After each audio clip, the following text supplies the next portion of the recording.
So there's the origin story of your family, of your lineage. My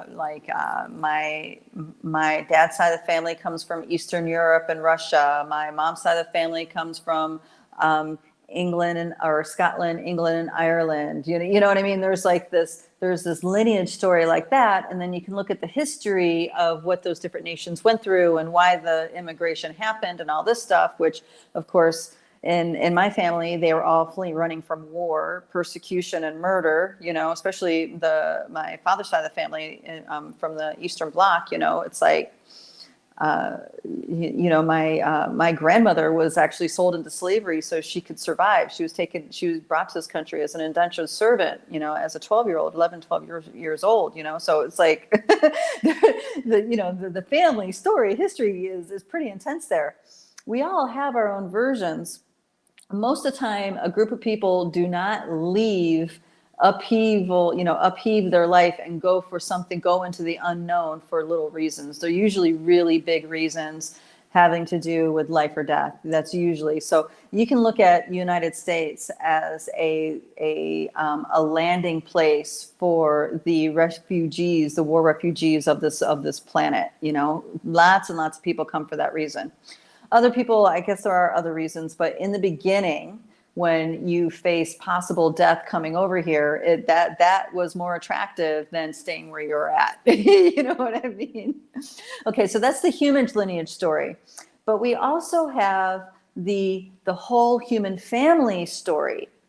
And what I'm talking about is the story of Enki creating the DNA strand that is the current human form. So I'm talking about the Mog family coming in and giving the story of seeding this version of humanity. Okay, that's an origin story. And as the stories go in our history, they say things like we were created to be a slave race. Okay. Now, this is not the only origin story on this planet of the human race, guys. This is just the real big one. A lot of people are aware of this one, okay? There are other origin stories, like with the Maya. The Maya have an amazing origin story that their whole reality came from a whole other dimension, So, and then you have the different tribes of Africa and the different tribes of Australia. They have completely different origin stories. They weren't seeded by Enki. That's not in their origin story. Okay.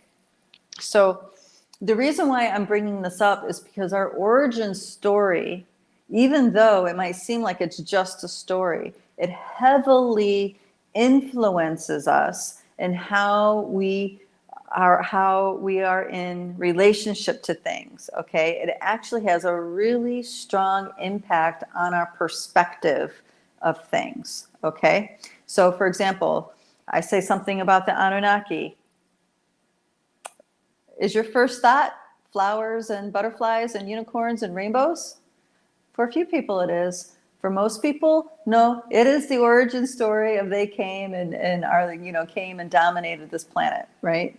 That's just super summation, right? So we really need to pay attention to the origin story that we're embracing, because that exact story, when you feel into it, this idea that you are occupying a biosuit with DNA, with the intention of being enslaved, what arises inside of you with that thought?